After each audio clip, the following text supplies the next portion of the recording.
Welcome to Tower Technicians. What if you could hang out with experienced tower technicians, industry leaders, and decision makers? Ask them about their experiences, habits, concerns, and frustrations. Then, take an insight or two to guide your own career growth. Each week, Darren Wagner shares an in-depth look at the lives of people in wireless telecom who are always working hard to close the digital divide. His hope is to show you how you can stay safe, grow your career, and reach your fullest potential within the industry. DW is an experienced tower technician who has become an industry leader over the last 3 decades. His goal is to bridge the gap between tower technicians and decision makers within wireless telecom. Now, here's DW. What's up, everyone? Welcome to the show. Welcome back to the show. Yeah. Today we're on this 220-foot 4-leg self-supporter down in South Louisiana. It's a beautiful day. I'm here with my man Broc, and we got some good stuff to talk to you about today. So, how you doing, bro? Doing well. What about you? I'm doing good. This weather is making it awesome. Yeah. I'm telling you, this is one of my favorite times of the year, is fall, because of the weather. It's pretty much perfect. Plus, I like to fish in the fall as well. Mm-hmm. So let's get into it, man. Today's topic, it's relevant across the industry, and it's becoming more and more relevant in society in general, and it's mental health. As an industry, as a society, we need to really pay attention to, because if not, it ends up coming up to bite you, sneaking up on you, and then you don't know what hit you. So let's talk about mental health. Broc, I mean, you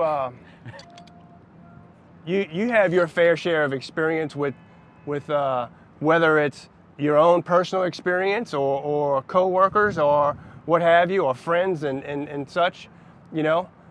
I think that mental health plays a huge role. The individual who may have that problem is not always aware of what's going on, not able to tell what they're doing wrong in relation to the other people around them and how it affects the other people. Sometimes they can't tell as well. It will pull down on productivity, alienates people, and it's an issue that also, it stops you from being able to succeed.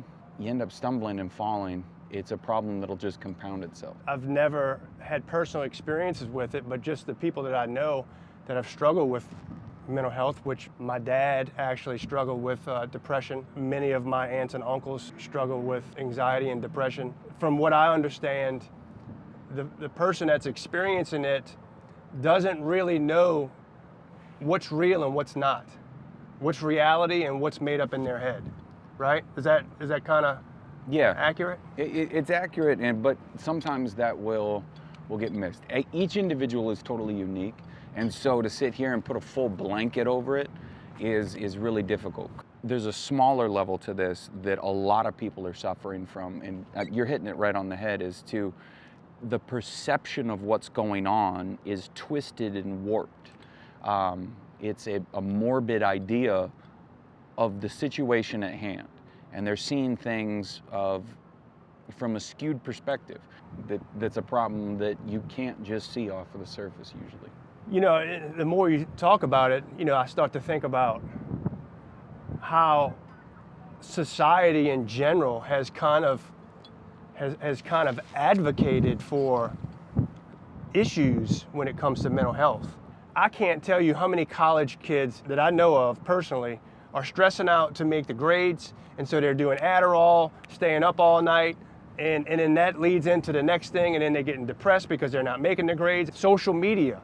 All of the pressure that people are experiencing from social media, they're putting this false sense of pressure on themselves because they feel like they gotta live up to the next guy or the next girl that's on social media because they're Snapchatting their filters. You know, they want to look the best, so they got filters on, and now the females are wanting to look like someone who's not even real. Absolutely. You know, and so society, I feel like society has somewhat advocated for. Is that what you're seeing? Yeah, consumerism's also taking it to a new level. If you take a look at one of the better chicken joints out there, that when they go with their newest commercial, every fourth word is beer. And they're a chicken joint, but they're selling beer, and it's all about sports. There's no place to watch football but this place. And when they do that, they're throwing the fact that you need to drink. So they're trying to tell us this idealistic life, 100% of what we need to be, how we're supposed to act, and instead of just being ourselves. Yeah. Yeah. It's crazy. You know, I hear so much about all of this, about them telling us who we need to be and how we need to act, and then I start to question, who is them? Who are they, right? It's almost like there's this force out there that's telling me who I need to be. Right. So I've actually made it a point recently to limit my exposure to my phone. A lot of people, when they first wake up in the morning, the first thing they do is they go to pick up their phone. First thing. And it ends up being that they become the tool. So the phone is designed to be a tool for us, to be more efficient, more effective, you know, whatever we're going to use that device for in society, that is supposed to be a tool. Well, in a lot of people's cases, we end up becoming the tool for the phone because of all the advertising, because of everything that's pinging us on a day-to-day basis. We end up becoming the tool that the phone is using, and it's crazy the pressure that comes with that. Back in the day, we used to use the phone for data, and now the phone is actually using us for data. It's tracking all of our movements, it's watching our eye movements. There's an intense amount of information that you are providing your phone that is going out to another consumer to simply sell you and draw you back into that device. It's crazy. And we're losing out on humanity.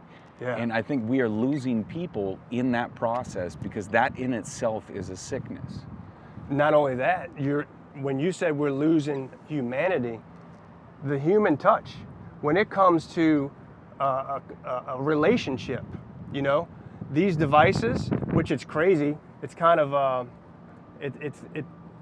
we are building networks to allow for these devices to work, but at the same time, we're sitting here saying that we have to limit our use with these devices because we end up becoming a tool.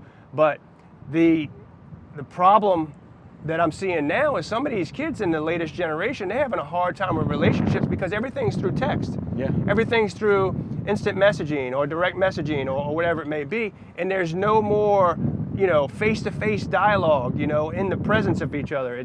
It's becoming to the point where it's affecting people's relationships or ability to have relationships. I agree.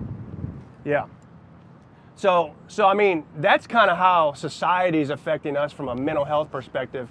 I know there's a lot of organizations that are making a lot of effort to address the mental health aspect of things, because when we're talking about on this podcast, we divide things up into three groups, right? We're talking about the industry leaders who are the carriers and the tower owners and the OEMs, and we're talking about the contractors, whether they're large or small contractors, and we're talking about the workforce.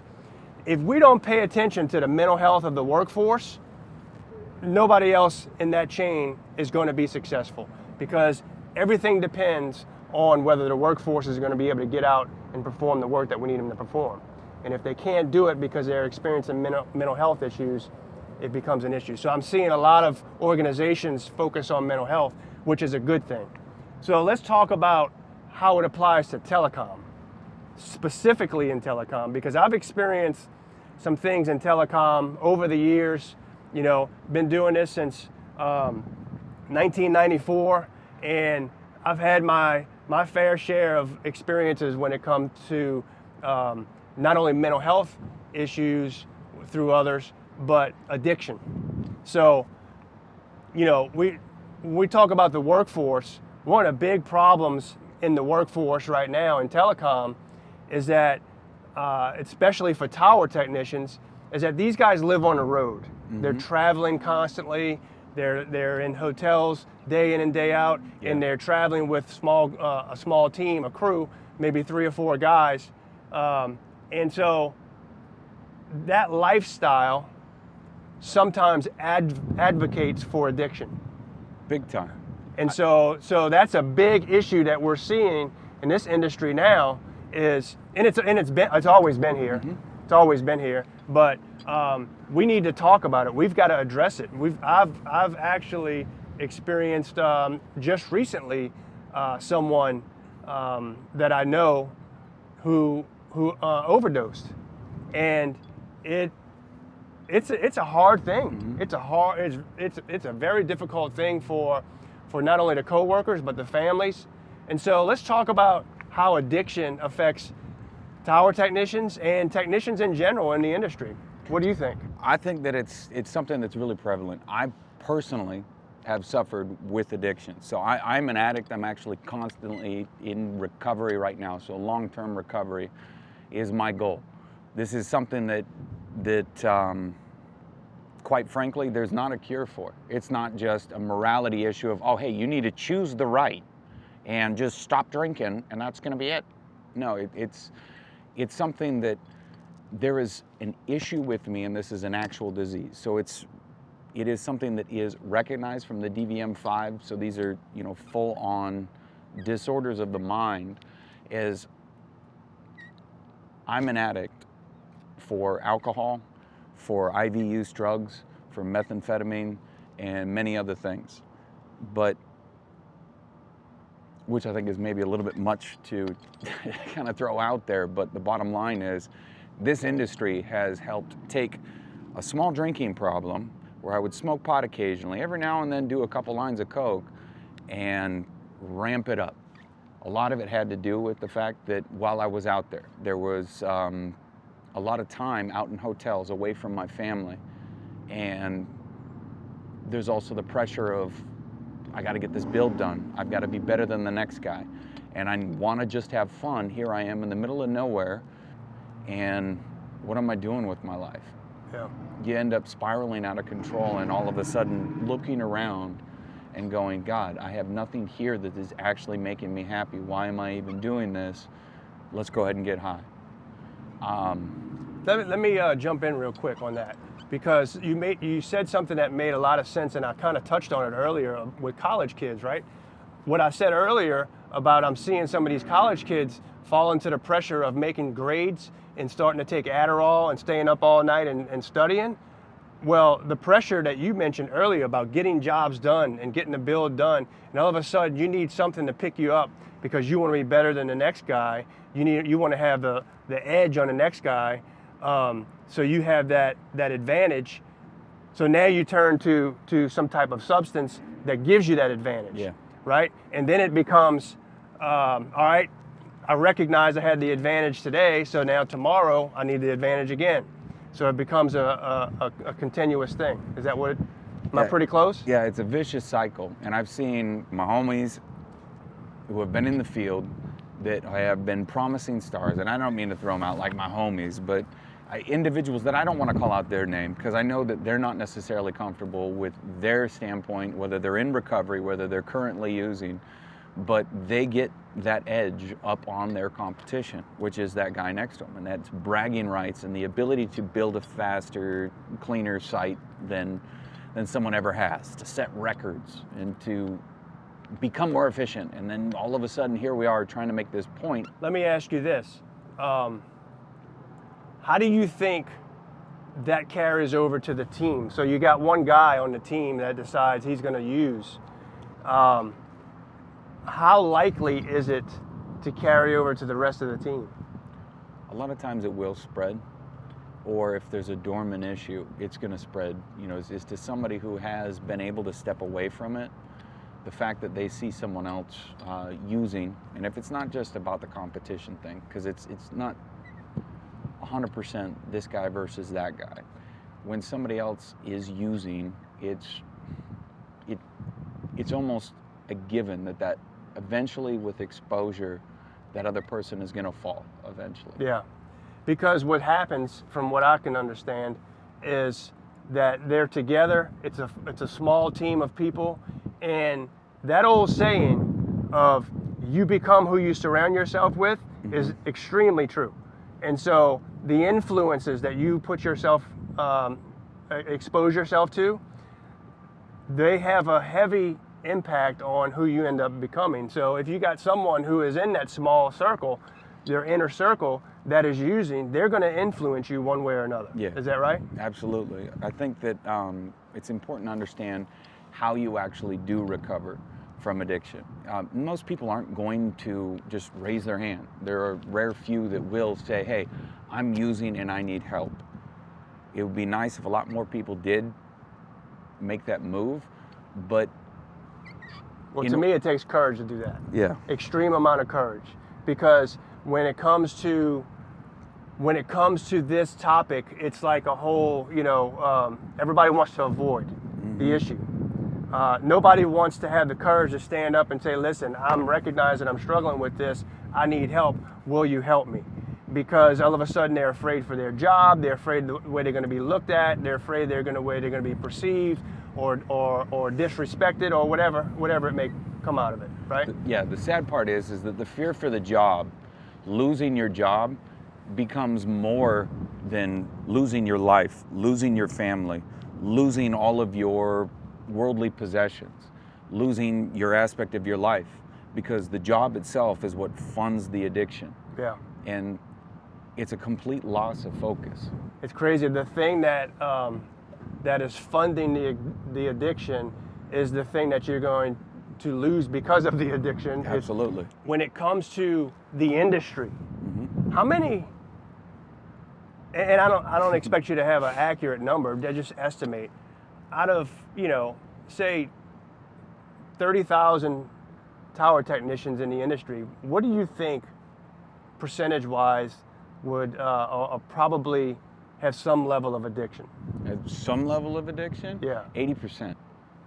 Okay, whether it comes down to alcohol and they're going to admit it or not. Addiction is a weird disease and it's progressive. What I was as an addict at 29 years ago versus what I am today is totally different. I right now, if I start using, can't stop. But back then I was able to kind of stop. There's a lot of people that are in that progressive state of addiction right now that can get help without losing everything. Yeah. I'm one of those individuals that if I start back up, it's over. And I really hope that what we can do is bring it to light. So I would say 80%, whether it's alcohol or anything else, are definitely out there. And so here's the thing. It's crazy because there's all of these different issues going on in the industry right now. And if your estimation is true, we got that which is counterproductive to some of the other initiatives going on out there. I mean, you got discussion out there about how tower technicians need to unionize. They need better wages. They need better safety training, better safety gear, the whole 9 yards, which I agree with 100% on, that they need better wages, they need better safety training, better safety gear. I'm not necessarily in agreement with the fact that they need to unionize, because I don't know if that's going to solve the problem. I haven't heard enough about the topic, about, if the technicians do unionize, how is that going to fix the problem. One thing I do know is that regardless of whether they unionize or not, this addiction issue is a real issue, is a huge issue. And so if for some reason tower technicians do unionize, it's going to cost a lot of people a lot of jobs, because unionizing is a whole nother standard when it comes to how the employees need to be able to be held to. So, and what I'm seeing is that, I monitor social media. A lot of these people on social media who are heavy on unionization for tower technicians, some of them struggle with addiction. Yeah. And so I'm not sure how they're making sense of it in their mind that, okay, we need to unionize, but at the same time, the union is going to hold me accountable if I have an addiction. I'm not going to be able to be represented, right? Well, so it just, it's kind of contrary in my opinion. What do you think? I think that there's also kind of a loophole. We're all worried about this piss test. The thing is that we can all study for it. I know that in active addiction, I'm always carrying something in order to study for that test. Yeah. I know what's going on, and so I'm prepared for that moment. I think that the issue, instead of, oh, is he or isn't he, is he well? What is the issue with it? Because addiction is mental illness, period, that there's a lack of awareness on it, and there's a stigma from missed opportunity to be able to fix the problem versus just put a Band-Aid on it. Yeah, yeah, I'm with you. And quite honestly, I think that this particular issue, addiction and mental health, affects the industry so much, and I'm so surprised that we haven't done anything significant about it up until now. And I feel like a big part of that is because it has to be done on an individual organizational basis, whatever organization that the technicians are working for need to handle it. But I feel like there's some things that we can do from an industry perspective. Absolutely. And I think that that's kind of where it's at. I mean, all the way up to the big wigs, whether it's your major carriers, whether it's the major tower owners, those types of a thing, there needs to be more of an awareness. Look at what we did with COVID. Right now, if you call into any tower owner, that's the first thing that's out there on it. I'm not saying they need to be like, hey, you can go ahead and check the breathalyzer or whatever, but there needs to be something in place, you know, digital divide, but there's something, and I think the discussion needs to happen. The 80% that I was talking about is including those who will never ever admit that they are under an addiction. The addiction itself is how they're driven at the end of the day. Oh, I got to have one with my boys, but I'm talking about the guys who have much more than one. Yeah. And those are the people that I mean, think about how many guys you maybe have lost last year in your company due to the same issue. Yeah. And nobody said anything other than, oh, you know, unfortunately he's late, or there's missed days, or there's the symptoms of the addiction. Instead of really digging into the person and the well-being of the person. But that's also one where it's like, how much should a company actually intervene? I think that some of this is definitely bigger than us, which is, in my opinion, what someone needs to get off of any substance when they're addicted to it, is believing and submitting to a power that's greater than them. So I think that here with the industry, because of gravity pulling down on us at all times, and we're completely aware of that, we have our PFAS in place that to help tie into that system and give support and be able to help pull up some of the people that are getting pulled down by the addiction.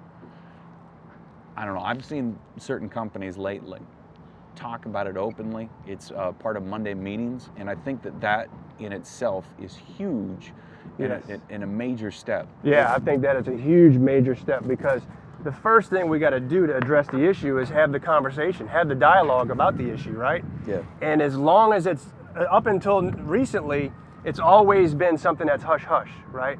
You know, such and such is, you know, just failed the drug test, we don't want to talk about it, you know, and whether he gets terminated or not, or he ever gets drug tested, there's still companies out there that are just kind of brushing on the rug and never addressing the issue. Absolutely. So, and that's a big problem in our industry. So you got all of these people in the industry who say, you know, tower technicians need higher pay, we need this, we need to, but until we address issues like that, until we address the skeletons in the closet, I feel like as an industry, we're always going to be subject to the struggle with this. We've got to have the conversations, we've got to have the dialogue in order to be able to address the situation. Yeah. Does that make sense? It does, and I think that's where this is, you know, more of a start, that people need to have that avenue and that place to be able to talk about certain things. The taboo that's out there,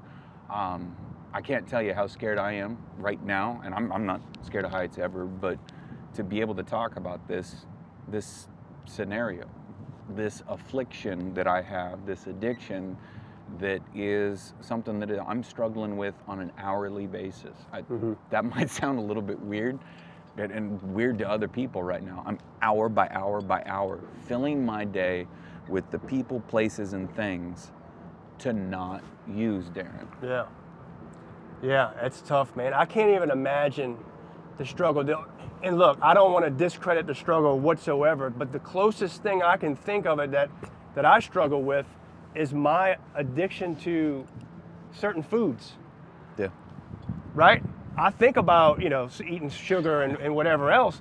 And so I'm trying to relate my cravings for sugar that happen so often to, all right, what if it was on a whole nother level? I can't even imagine that. I can't even think about it. So I know the struggle's got to be real. I'm going to be real, okay? Because I'm the same way. And anybody who might be an addict right now going, oh, he's talking about sugar. You know what? Fuck off. Because I have been able to quit at times. And I've been able to quit sugar. I went keto. I went full keto, okay? Yeah. But I'll tell you this much. Carbs was harder than heroin. Don't discredit me now for that. But I ended up back on the heroin, and of course now I'm back on the sugar, trying to kick that habit. Yeah. So it's 100% relatable on where that's at. Yeah, but look, by no means I want to make sure that I can't relate. The only way I can relate to the struggle is by that, because I know that's a struggle that I have. And so, but by no means do I want to discredit the struggle, because I know it's real and I know it's a big thing. In the same sense, though, as to just saying, okay, stop doing sugar because it makes you fat. Is it just the self-knowledge on that that's going to be able to get you by?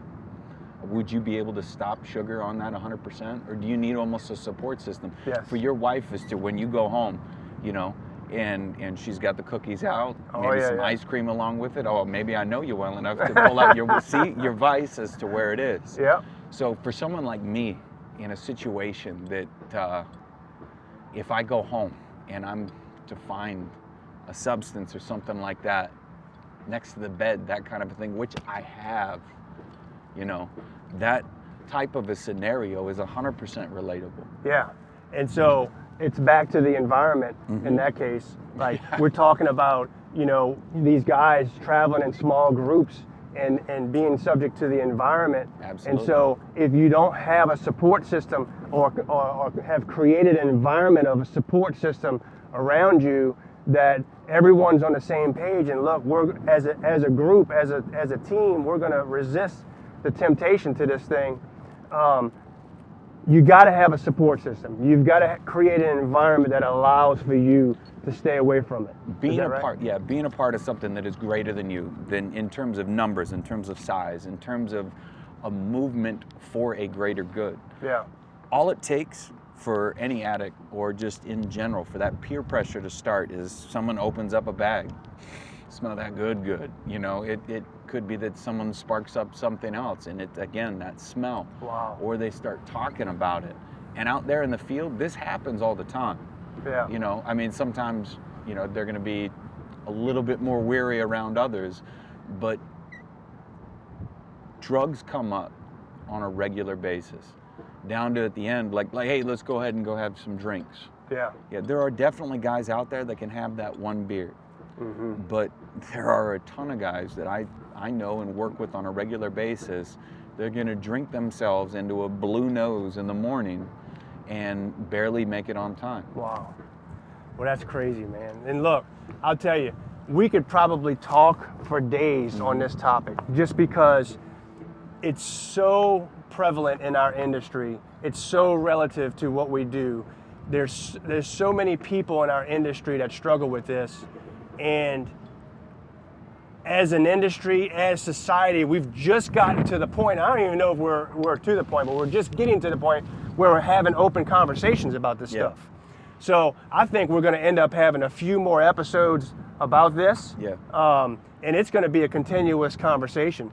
As a matter of fact, a new movie that's coming out, and some of the people in the movie, it's part of our industry, some of the people in the movie are very open about their struggles, and because it's real, absolutely. And so more to come with that. I think this is a real topic. This is a huge issue, and if we as an industry want to earn credibility as the workforce, if the workforce wants to earn some credibility and build themselves up and level themselves up, I think that will certainly help us in those efforts in leveling up our workforce and leveling up as an industry.